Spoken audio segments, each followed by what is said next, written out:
أعوذ بالله من الشيطان الرجيم بسم الله الرحمن الرحيم الحمد لله رب العالمين وهو أحسن الخالقين والصلاة والسلام والتحية والإكرام على الرسول المسدد والمحمود الأحمد والمصطفى الأمجد أبي القاسم محمد اللهم صل على محمد وآل محمد وآله الطيبين الطاهرين المنتجبين المنتخبين الميامين المعصومين لا سيما على بقية الله في الأرضين اللهم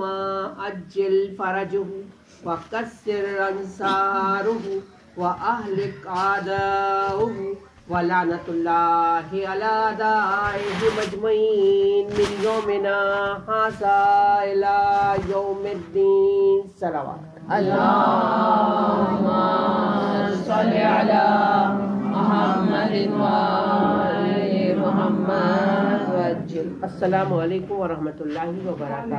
وعلیکم السلام ورحمۃ اللہ کلام وبرکاتہ۔ بلاغت نظام میں اعلان پروردگار ہو رہا ہے کل نفس ذائقۃ الموت، کہ ہر نفس کو موت کا ذائقہ چکھنا ہے۔ آج کی اس مختصر سی نشست میں ہماری گفتگو عالم برزخ کیا ہے اور وہ لوگ جو اس وقت وہاں مقیم ہیں ان کے لیے کون سے کام انجام دیے جائیں جو ان کے لیے باعث راحت ہو، اس پر ہم مختصر سی گفتگو کریں گے۔ برزخ کا زمانہ یعنی انسان کی موت سے اور یہاں تک کہ قیامت آئے، یہ سارا درمیان کا زمانہ برزخ کا زمانہ ہے۔ کہنے میں یہ آسان ہے، لیکن امام معصوم سے پوچھا جائے کہ وہ اس کے بارے میں کیا ارشاد فرماتے ہیں۔ چھٹے امام امام جعفر صادق علیہ السلام اللہم صل علی محمد وآل محمد وعجل. معصوم ارشاد فرماتے ہیں، آپ کا مفہوم ہے، آپ کہتے ہیں کہ خدا کی قسم ہم برزخ کے حوالے سے تمہارے لیے پریشان ہیں، خوفزدہ ہیں۔ تو راوی پوچھتا ہے، یعنی امام معصوم پریشان ہے، کہتا ہے کہ یہ برزخ کیا ہے؟ تو معصوم ارشاد فرماتے ہیں برزخ موت کے بعد سے لے کر آپ کا مفہوم اور قیامت تک کے درمیان کا عرصہ برزخ ہے۔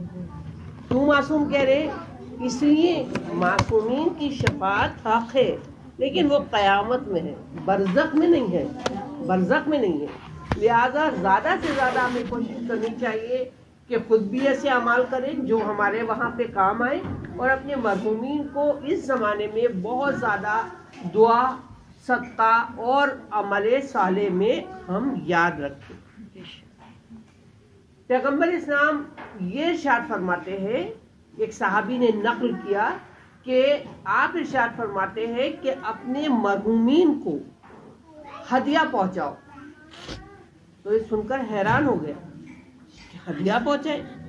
تو آپ نے ارشاد فرمایا اس سے، جب اس نے یہ پوچھا کہ ہدیہ کیا پہنچائے، تو آپ نے ارشاد فرمایا کہ ان کے لیے صدقہ دو اور ان کے لیے دعا کرو۔ بہت سے لوگ یہ کہتے ہیں کہ جو مرحومین کی ارواح جو ہیں، جو مومنین ہیں، ان کی ارواح دارالسلام میں قیام پذیر ہے، نیک اور صالح لوگوں۔ تو جب وہ دارالسلام میں قیام پذیر ہے تو ان کے قبور پہ جانے کا فائدہ نہیں۔ وہ اپنے طور سے یہ خیال کرتے ہیں کہ جب دارالسلام میں ہیں تو ابھی قبور پہ جائیں۔ دیکھیں معصوم اس نظریے کو کیا بیان کرتے ہیں کہ بے شک دارالسلام میں مقیم ہے صالح لوگوں کی ارواح، لیکن اپنی قبر کے ساتھ متصل ہیں، ہر آنے والے زائر کو دیکھتی ہیں۔ پھر معصوم ان کی ارواح کا قبور سے اتصال یعنی جڑنا، اس کو کس سے تشبیہ دیتے ہیں؟ آفتاب کے ساتھ تشبیہ دیتے ہیں۔ پھر بیان کرتے ہیں آپ کا مفہوم، جیسے کہ آفتاب آسمان پر ہے لیکن شعاعیں اس کی کرنیں زمین پر ہر جگہ پڑتی، وہ لوگ ہم سے جدا ہو گئے اور عالم بالا کی منزلوں پر خدا انہیں پہنچائے، اب نظر نہیں آ رہے ہمیں زمین پہ، لیکن وہ ہمیں دیکھنے کی طاقت اور صلاحیت رکھتے ہیں۔ اور بہت سے تو ایسے ہیں کہ ان کے اجسام اتنے صالح اور نیک ہیں کہ زمانہ گزرنے باوجود اپنی قبور میں ان کے جسم خاکی تر و تازہ ہے، جس کے واقعے کو بیان کیا شیخ عباس قمی نے اپنی کتاب منازل آخرہ میں، کہ جب شاہ اسماعیل صفی قریب کوئی 1200 سال سے زیادہ طویل عرصے کی بات آیا اور کربلا میں شہداء کے قبور بنائے، پہلے جیسے آج ہے ایسے نہیں تھے، اس زمانے میں بنائے گئے، تو اب چونکہ جناب حر کربلا سے کافی دور پہ قریب کوئی 5 میل کا فاصلہ ہے، تب اس نے کہا سب کی تو قبور بنا لی، لیکن حر کے مسئلے میں کیا ہوا، ایک طرح کا عجیب سا کنفیوژن سا ہو گیا۔ کچھ لوگ کہہ رہے تھے کہ حور جو تھا وہ مولا کو گھیر کے لانے کا باعث بنا، اس کی قبر نہیں بناؤ، برا بھلا معاذ اللہ کہہ رہے تھے، اور کچھ کہتے تھے نہیں فاطمہ زہرا کے لانے تو اسے معاف کر دیا تھا، تم قبر بنا دو۔ شاہ اسماعیل صفی نے کہا کہ اگر وہ شہید ہو گیا، امام حسین نے معاف کیا تو شہید ہو گیا، اور شہید کا جسم تو زندہ ہے، تو لہٰذا اس نے کیا کیا، جناب حر کی قبر کو کھودنے کے لیے، اور جب قبر کو کھودا گیا تو اس نے دیکھا بالکل ایسا لگ رہا ہے کہ کوئی ابھی تر و تازہ آ کر سکون کی نیند ایک سایہ دار درخت کے نیچے آرام کر رہا ہے۔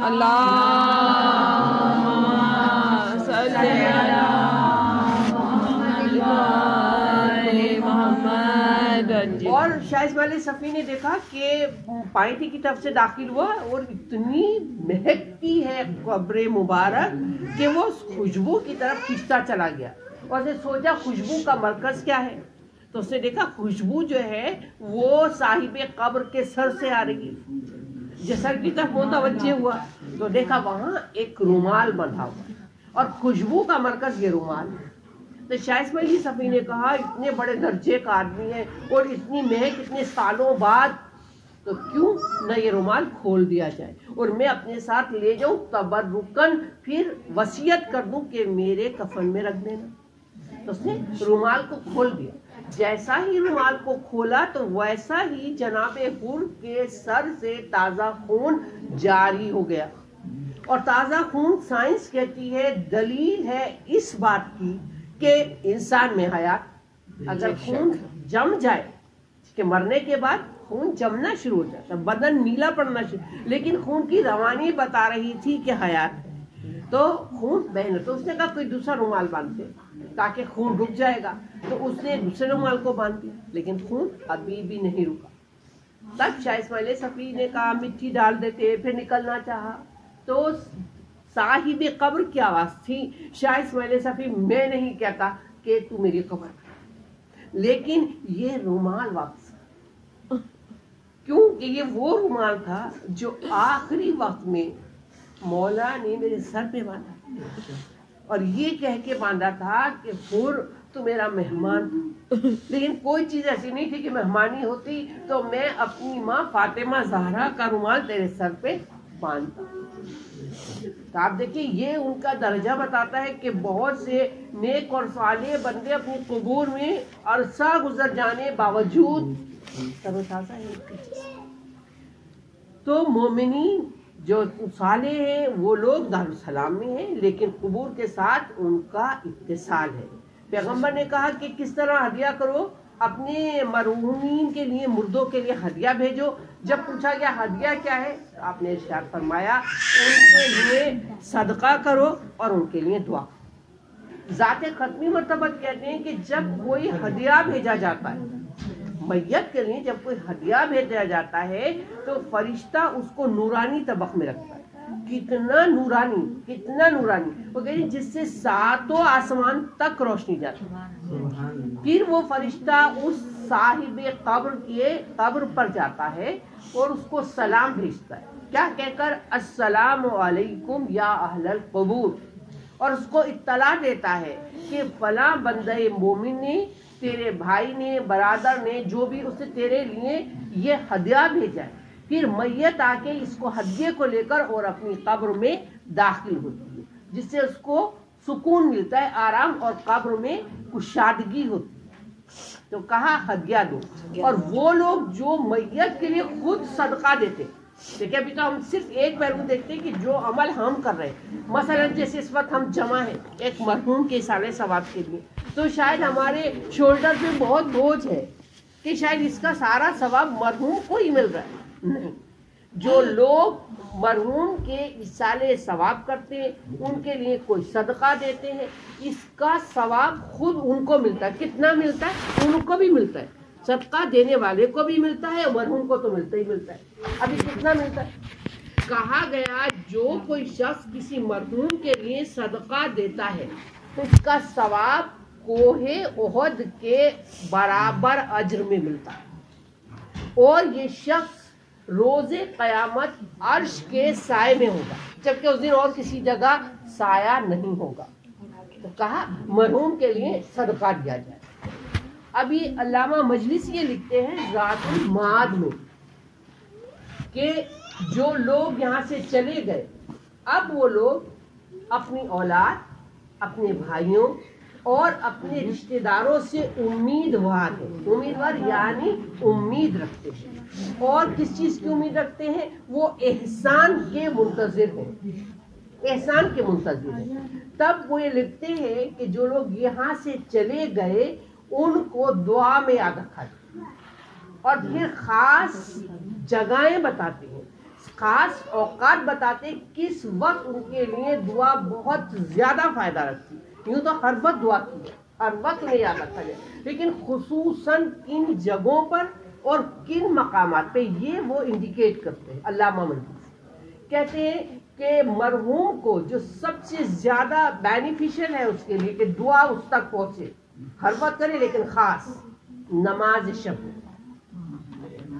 ابھی تو دیکھیں آیت اللہ سیستانی نے پہلے تو مسئلہ بھی تھا، ایسے رات میں آنکھ نہیں کھلتی اور اسی وقت شیطان ہمیں بہت تھکا کے سلا دیتا ہے، لیکن آیت اللہ سیستانی والوں کے لیے تو مسئلہ بہت آسان ہے۔ وہ تو کہتے ہیں مغرب عشاء کی نماز کے بعد آپ نماز شب پڑھ سکتے۔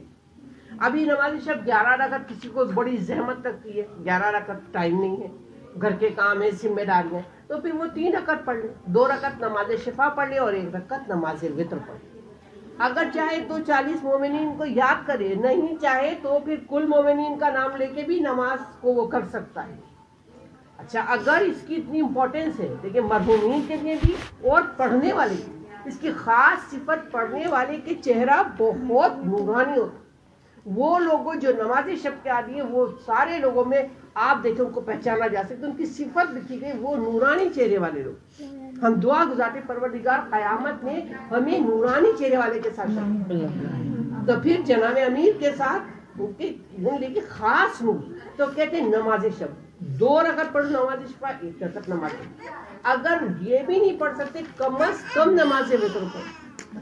اگر نماز وتر قضا ہو جاتی ہے، نہیں پڑھ پاتے، تو کوئی دوسرے دن میں قضا کر کے پڑھو۔ گاڑی میں بیٹھتے، بازار میں جاتے وقت، کہیں پہ کسی رشتہ دار کے گھر میں جاتے وقت، گاڑیوں میں، بسوں میں، گھر میں چلتے پھرتے نماز وتر پڑھی جا سکتی، شرط وضو اور آپ کا حجاب۔ چلنے پھرنے میں، بازار میں، گاڑی میں، بائک پہ کوئی قبلہ شرط نہیں ہے۔ 40 مومن کے نام لے، ولدیت کے ساتھ نہیں، رشتہ بھی لے سکتے، صرف نام بھی لے سکتے۔ یہ بھی نہیں کہ کسی میت کوئی مومن کی گئی ہے یا آج انتقال ہو، اس کو بھی نام لے سکتے وہ مومن۔ 40 کے نام لو، 40 سے زیادہ پریکٹس ہو جائے گی تو آپ آگے بھی نکل جائیں گے۔ پر 40 کے نام لینے کے معنی یہ نہیں ہے کہ اگر نہ لو تو یہ نماز چھوڑ دو۔ خاص کہا مرحومین کے لیے دعا میں نمبر 1 نماز شب، نمبر 2 روزانہ کی فریضہ نماز کے بعد ان کے لیے دعا، فجر، ظہر، عصر، مغرب، اس کے بعد خاص ان کے لیے دعا۔ تیسرا بتایا جب مقامات مقدسہ پر جاؤ، مکہ، مدینہ، کربلا، نجف، کاظمین، مشہد، قم، تو کیا کرو؟ یاد کرو کثرت سے، اور سارے مرحومین کو، سارے مومنین کو، اور فوقیت دو اپنے ماں باپ کو دوسروں کو، کہ ان کا درجہ بلند ہے، والدین کو فوقیت دو اور ان کے لیے عمل صالح انجام دو۔ پھر وہ خاص توجہ دلاتے ایک اور چیز کی طرف، وہ لوگ جو برزخ میں ہیں، ہم سے جدا ہو چکے ہیں، ان کے لیے کیا کرو؟ 2 نیکیاں کرو، لازماً ان کے لیے 2 نیکیاں کرو۔ ایک نیکی کہ ان کا قرض ادا کرو، چاہے وہ کتنا بڑا ہو اور چاہے وہ کتنا چھوٹا ہو، ان کے قرض۔ مثال طور کوئی مر گیا جس نے اپنی بیوی کا مہر نہیں دیا تھا، وہ بھی ایک قرض ہے۔ اسے کسی سے قرض لیا تھا، اس کی شرائط میں وغیرہ وغیرہ، اگر یہ پتہ چل جائے وہ مقروض تھا تو اس کے قرض کو ادا کیا جائے۔ اور مرحوم کے مرنے سے پہلے ہی اس چیز کو اعلان کر کے پوچھ لینا چاہیے، کوئی کا قرضہ تو نہیں، کوئی ذمہ تو نہیں ہے اس کی چیز، قرضہ ادا۔ دوسری نیکی کیا کرو؟ اس کے واجبات جو اللہ کے حق تھے اس کے ذمہ، اگر اس سے وہ فوت ہوئے ہیں تو ان حقوق کی ادائیگی کر کے اس کو آزاد کراؤ۔ وہ قید میں ہے، قید میں اس کو آزاد کراؤ۔ اس کے 2 طریقے ہیں، یا تو خود یہ ادا کر دو۔ اب اس میں ضروری نہیں ہے، ہم کہتے ہیں بڑا بیٹا بڑا بیٹا بڑا بیٹا، ابھی بڑا بیٹا کون سا؟ یہ بھی ایک تفصیل طلب مسئلہ ہے۔ چلے ابھی آ گیا تو میں بتاتی ہوں۔ بڑا بیٹا سمجھتے ہیں جو کہ پہلے نمبر پہ ہو، لیکن اگر فرض کریں جب کہ باپ گزرا ہے تو ابھی بڑا بیٹا اس سے پہلے گزر گیا، اب بڑا بیٹا کسے مانیں گے؟ جو حیات میں ہے، یہ بڑا بیٹا مانا جائے گا، اس کے ذمہ ہے۔ اس پر تو واجب ہی کر دیا ہے، لیکن باقی سب کے لیے سب کر سکتے، چاہے پیسے سے کرے چاہے خود سے کرے۔ ان میں کیا چیزیں؟ نماز، روزہ، حج، زکوٰۃ اور جو خمس اس کے واجبات، اس کو ادا کیا جائے۔ تو کہا آزاد کرا اس کو اللہ کے حقوق سے۔ تو اس طرح بہت توجہ دینی چاہیے۔ چھٹے امام امام جعفر صادق علیہ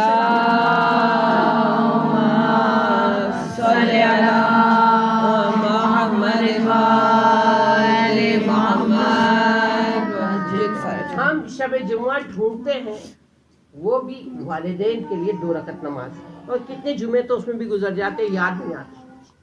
وہ ہے شب جمعہ میں جو نماز پڑھتے بہت بڑی، لیکن یہ ضروری نہیں صرف شب جمعہ میں پڑھیں، ہر روز پڑھ سکتے، صبح شب، معصوم کا طریقہ نہیں۔ چھٹے امام اپنی زندگی میں روزانہ 2 رکعت نماز رات میں اپنی اولاد کے لیے پڑھتے تھے، اور صبح میں 2 رکعت نماز اپنے والدین کے لیے پڑھتے۔ امام معصوم کا طریقہ۔ اب یہ نماز بھی چلتے پھرتے پڑھ سکتے، شرائط کے ساتھ، وضو ہو اور حجاب، کام کرتے بازار جانے آنے۔ آپ دیکھیے کہیں تو سفر میں جاتے ہی نکل کے گھنٹہ بھی نکل جاتا ہے، ٹریفک میں جیم ہو گیا، یہ وغیرہ وغیرہ، بازار میں کتنا ٹائم دیتے ہیں ہم۔ دعا کرنی چاہیے کہ بازار میں داخل ہو کہ اللہ اس شیطانی جگہ سے جلدی رہا کرا، مجھے کامیابی کے ساتھ مجھے سامان مل جائے جو لینا ہے، میری رہائی کر دے۔ تو وہاں بھی پڑھ سکتے ہیں، ٹھیک ہے، ایک کنیکشن بھی رہتا ہے اللہ کے ساتھ، کنیکشن بھی رہتا ہے۔ تو معصوم جی نماز پڑھتے تھے، جو بولے 2 رکعت ہر روز اپنی اولاد کے لیے پڑھتا تھا، کب؟ رات میں، اور دن میں 2 رکعت یہ نماز اپنے والدین کے لیے پڑھتے تھے۔ کیسے پڑھتے تھے؟ 2 رکعت کی نیت کی، پہلی رکعت میں سورہ الحمد اور اس کے بعد سورہ قدر یعنی انا انزلنا، اور دوسری رکعت میں سورہ الحمد اور اس کے بعد انا اعطیناک الکوثر، سورہ کوثر، مختصر سا سورہ۔ اس کے بعد وہ کہتے ہیں کہ اس نماز کو جب لے کے جاتا ہے تو میت بہت خوش ہوتی، اور معصوم کہتے ہیں، امام کہتے ہیں آپ کا مفہوم، کبھی میت میں بڑی سختی ہوتی ہے، تنگی ہوتی ہے، تو یہ نماز کے ہدیے سے اس کو کیا ہوتا ہے؟ وسعت ملتی ہے، اس کو چین آتا ہے، راحت میں اضافہ ہوتا ہے۔ تب کسی نے پوچھا یہ نماز کے لیے کیا ہم اس نماز میں 2 لوگوں کو شامل کر سکتے؟ امام نے کہا ہاں کر سکتے۔ پھر کہا یہ دعا اور استغفار سب مرحوم کے پاس پہنچتے ہیں، ہدیہ، دعا، صدقہ، نماز، جو بھی سارے ثواب میں کریں۔ پھر نہ صرف پہنچتے بلکہ 2 لوگوں کے نامہ اعمال میں درج ہوتے۔ ہم تو سمجھے ہم اس کو بھیج رہے بس، وہاں نہ صرف پہنچتے، ان کی ثواب بھی پہنچتے، یہ اعمال بھی پہنچتے، چونکہ اعمال پھر کیا ہوں گے؟ ایک جسم کی صورت اختیار ہے۔ اعمال اگر اچھے ہیں تو اچھی صورت اختیار کریں گے، اگر برے ہیں تو خدا نخواستہ بری صورت اختیار کریں گے۔ تو کہا جاتے ہیں اور ثواب پہنچتا ہے، اور یہ اعمال اس کے پاس پہنچتے ہیں، اور 2 لوگوں کے نامہ اعمال میں لکھے جاتے ہیں، ایک مرحوم کے نامہ اعمال میں لکھے جاتے ہیں، اور دوسرا جنہوں نے انہیں انجام دیا ان کے نامہ اعمال میں۔ ابھی آپ دیکھیے صدقہ کیسے دیں، یہ بہت بڑا مسئلہ ہے۔ کہ ہم سوچیں بہت بڑی چیز ہو، کوئی بڑی کرنسی ہو، کوئی بڑا اماؤنٹ، تب صدقہ نہیں. صدقہ مال سے بھی دے سکتے، صدقہ جنس سے بھی دے سکتے. جنس یعنی کھانے پینے کی چیز، کھجور، چاول، چینی، آٹا، جو بھی چاہے پکا کے لیے بغیر پکائے. ان کے نام پہ لباس دے سکتے ہیں. لباس، اب یہ ضروری بہت بہترین لباس ہو، چھوٹا بھی لباس دیا جا سکتا ہے، بہت اچھا بھی دیا جا سکتا ہے، لیکن اس کی نیت کے اوپر ڈیپینڈ کرتا ہے کہ ہم مرحوم کے لیے کیا کریں. اب یہ بھی موقف نہیں کہ خاص برسی کے دن یا سویم کے دن تو اس کے بعد بھول جائے مرحوم کو، نہیں، ہمیشہ دیا جا سکتا ہے. تو کہا یہ چیزیں ان تک پہنچتی ہیں. اور جو ایک بہت بڑی اللہ نے نعمت دی ہے، اور کچھ لوگ جو ہیں وہ ان کے پاس یہ نعمت نہیں ہے، خدا ان کو بھی یہ نعمت سے نوازے کہ مرنے کے بعد مرحوم کے لیے سب سے جو بہتر چیز، کچھ آثار ساتھ لے جاتا ہے اور کچھ آثار یہاں پر رہتے ہیں. جو لے گیا جیسے سورہ یاسین میں کچھ آثار جو یہاں پہ کی، آثار مانی جو اعمال کی، وہ ساتھ چلے گئے. اس کے بعد اعمال کا تعلق کٹ گیا، لیکن کچھ چیزیں ایسی ہیں کہ مرنے کے بعد بھی کنیکٹڈ رہتی. اس میں نمبر 1 فرزند صالح. فرزند صالح مانے نیک اولاد. نیک اولاد دیکھیے جناب عیسیٰ کا واقعہ مشہور ہے. گزر رہے تھے، ایک نبی کا واقعہ مشہور ہے، گزر رہے تھے تو ایک قبر پہ عذاب ہو رہا تھا، اور تھوڑے عرصے بعد گزرے تو وہیں پر دیکھا کہ وہ عذاب ہٹ چکا ہے. پروردگار عالم کیا وجہ ہے؟ کہا یہ مرنے والے کا ایک فرزند تھا، جب وہ بالغ ہو گیا تو اس نے کیا کیا، 2 کام انجام دیے. ایک اس نے ایک گزرگاہ بنا دی. کوئی گزرگاہ یعنی سمجھیے لوگوں کے چلنے کا راستہ، جسے ہم عرف عام میں فٹ پاتھ بھی کہہ سکتے ہیں، جسے ہم ایک روڈ بھی کہہ سکتے ہیں، جسے ہم ایک سڑک بھی کہہ سکتے ہیں. گزرگاہ چلنے کا راستہ، یہ چلنے کا راستہ بنا دیا. ابھی آپ جائیں، جب زیارت کے لیے جاتے، جو لوگ بائی روڈ جاتے، دیکھیے کتنی خراب روڈ ہے. اب سے پہلے جب میں نے ایک دفعہ بائی روڈ سفر کیا تھا، بہت خراب روڈ. ابھی بھی کہیں کہیں ہو سکتا ہے کہ زحمتیں ہو اس کی یا دوسری کسی جگہ کی. اس نے ایک گزرگاہ بنا دی اس کے فرزند. دوسرا کام کیا کیا، ایک یتیم کو پناہ دے دی. ایک یتیم کو پناہ دے دی اور خود کے گھر میں رکھی. اب نیکی کس نے کی؟ بیٹے نے. بیٹے نے عمل صالح انجام دیا، اور ثواب کہاں پہنچا کہ باپ کے عذاب کو پروردگار عالم نے ہٹا دیا. تو ایک فرزند صالح مرنے کے بعد جو بڑی جو نیکیں، ان میں سب سے ٹاپ پر لکھا گیا فرزند صالح، یعنی نیک اور صالح اولاد. یوں جتنے بھی مستحب عمل ہیں ہم مرحوم کو عطیہ کر سکتے. اب جتنے بھی کریں، دن میں کئی ایک عمل ہے، ان کی کوئی یہ نہیں کہ کوئی قید ہے. ہر عمل کا ثواب ہم کسے دے سکتے؟ اپنے مرحومین کو اور اپنے والدین کو. کل مرحومین کے لیے بھیجے جا سکتے. لیکن جو 4 عمل رات کو انجام دینے کے لیے بیان کیے پیغمبر اسلام نے، ان میں ایک عمل کیا ہے، اللہم اغفر للمؤمنین والمؤمنات. پروردگار عالم کل مومن مردوں اور عورتوں کو کیا کر بخش. یہ خاص اس میں لکھا کہ سونے سے پہلے کا عمل، تاکہ ہم اپنے مرحومین کو، ساری مرحومین کو یاد کرتے رہیں، اور والدین کا حق چونکہ ہم پر سب سے زیادہ ہے تو ہم انہیں یاد کریں. اور سب سے بڑی نیکی جو سمجھیے برزخ میں ان سارے اعمال کو پہنچانے اور مرحوم کو خوش کرنے کا ذریعہ ہے، وہ نیکی محبت اہل بیت، محمد و آل محمد کے ساتھ محبت. اللہ صلی علی محمد محمد. یہ اتنی مضبوط نیکی ہے اور اتنی قیمتی نیکی ہے کہ شاید ہم اس کی نہ وزن سمجھتے ہیں، نہ ہم اس کی عظمت سمجھتے ہیں. چونکہ یہ ہمارے پاس ملتی تھی تو ہم نے کہا ہمیں تو مل ہی گئی ہے. جیسے کچھ چیزیں موروثی ہوتی ہے تو ہمیں مل گئی، نہیں، ہمیں اس کی قدر کرنی چاہیے. یہ کوئی نیکی قبول نہیں ہوگی جب تک کہ یہ نیکی نہ ہو. نیکی یعنی محمد و آل محمد کی محبت قلوب میں نہ ہو. یہ دیکھیے جو کربلا ہے، کربلا ہر ایک رشتے کی محبت کو بیان کرتی ہے، ہر ایک رشتے کی محبت کو. برائے خصوصی امام زمانہ صلوات اللہ صلی علی محمد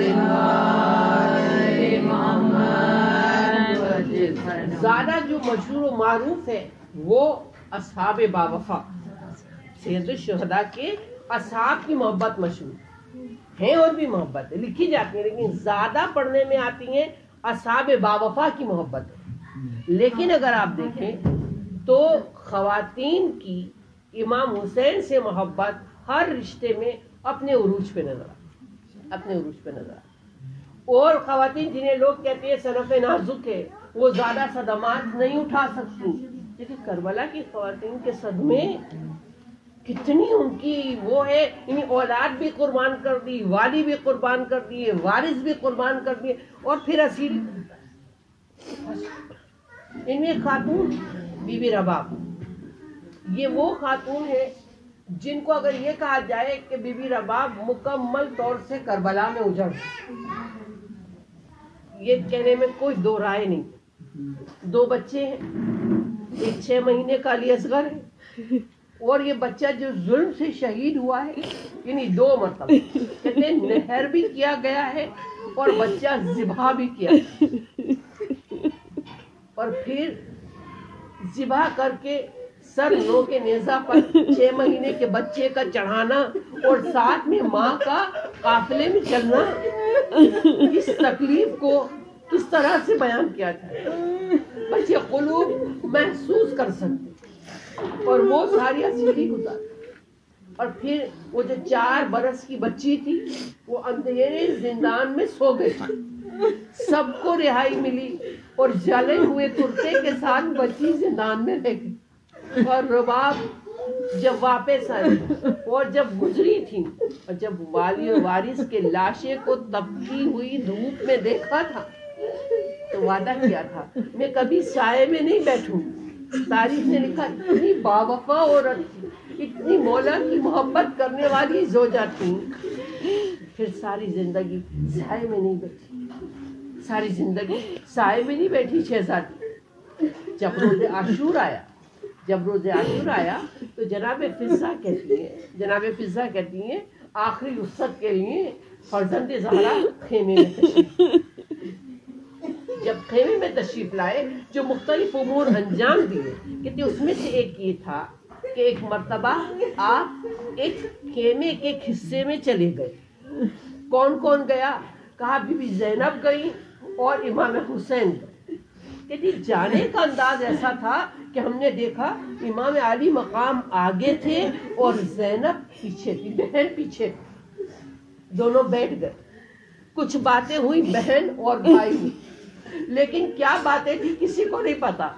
فضہ کہتی ہے لیکن جب واپس بہن بھائی کمرے سے نکلے تو ہم نے دیکھا اب زینب آگے تھی اور حسین، کہتی ہے فضہ ہم سمجھ گئے کہ اب قیادت زینب کو دے، زینب آگے چل کے کس طرح قافلہ لے کے جانا ہے، زینب رباب تمہارے حوالے، ام لیلہ تمہارے حوالے ہے، سکینہ تمہارے حوالے ہے، ارے اور تو اور سید سجاد تمہارے سپرد ہے زینب۔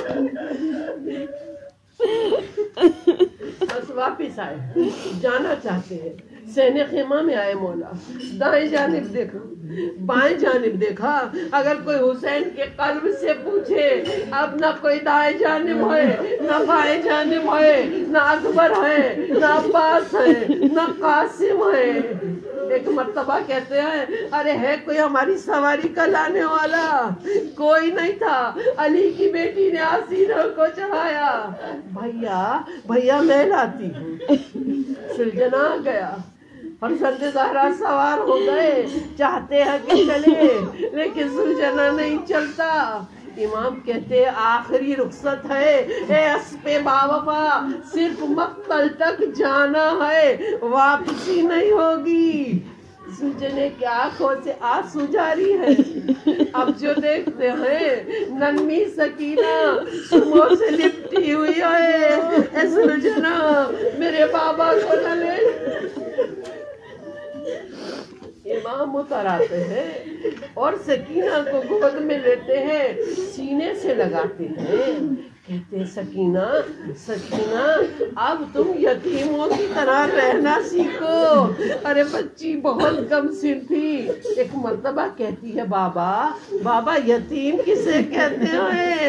ارے حسین بچی کو کیا سمجھائیں؟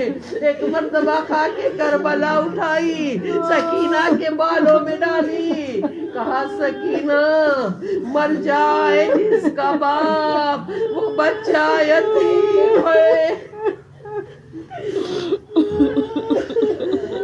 امام میدان میں آ گئے، مقتل میں آ گئے، اب مولا جنگ کر رہے ہیں، اشکیا سے جنگ ہے، اور مولا اس عالم میں ہے کہ بالوں میں گرد پڑی ہوئی ہے، جا بجا لہو کے نشانات ہیں۔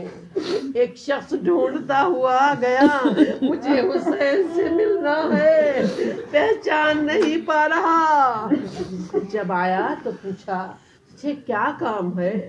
کہا میں حسین کی تلاش میں ہوں۔ کہا بتا کیا کام ہے؟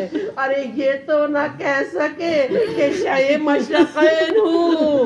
حضرت نے سر جھکا کے کہا میں حسین آنے والے فرزند زہرا، میں آپ کی بیٹی سغرا کا قاصد ہوں، نام سغرا چاک کیا۔ ارے پردیسی بیٹی کا خط تھا، بابا کو سلام لکھا تھا، بابا آپ کہتے تھے سغرا تمہیں جلدی بلائیں گے، علی اکبر کو بھیجیں گے۔ بابا ابھی تک علی اکبر نہیں آئے، علی اصغر کو میرا پیار کہیے گا۔ ارے قاسم کیسا ہے؟ علی اکبر کیسا ہے؟ ایک مرتبہ بولا پڑ گئے، نام سغرا لحد علی اصغر میں رکھ دیا۔ علی اصغر سغرا نے پیار کا جنگ کر رہے مولا، یہاں تک کہ وہ وقت آ گیا کہ صدائے حل من بلند کی، حل من ناصر ینصرنا، کسی کی طرف سے جواب نہ آیا۔ ہاں ایک صدا تھی، ہاں حسین ماں فاطمہ زہرا آ جائے، اے میرے لال میں آ چکی ہوں۔ یہ سنتے ہی تلوار کو نیام میں رکھا اور زوجنے کے کان میں کہا میں تجھے مقتل میں نشیب دکھا چکا ہوں، اماں کی آواز جہاں سے آ رہی ہے مجھے اس جانب لے جا۔ ہاں مگر اتنا کرنا، جب مقتل کی جانب جائے، نشیب کی جانب جائے تو اس طرف سے گزرنا جہاں لاش ہے علی اکبر۔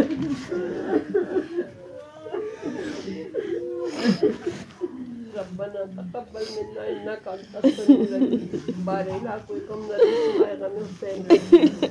پروردگار جہاں جہاں مومن آباد ہیں، جان مال کتابوں کی حفاظت فرما۔ پروردگار ہمارے ماں باپ پر اس طرح رحم فرما جیسے سنے انہوں نے ہم پر رحم، خصوصاً وہ مرحوم جن کے لیے ان کے فرش عزا بچھائی گئی، ہم یہ ثواب انہیں ہدیہ کرتے ہیں اور بارگاہ پروردگار عالم میں محمد والے محمد کے سب یہ دعا کرتے ہیں پروردگار ان کی جملہ پریشانی کو دور فرما، ان کے گناہ کبیرہ صغیرہ کو معاف فرما، اعلی علمین میں محمد والے محمد کے ساتھ جگہ عنایت فرما۔ پروردگار اپنی آخری عزت امام زمانہ کے زخم میں تعجیل فرما۔ ربنا تقبل منا انک انت السمیع العلیم۔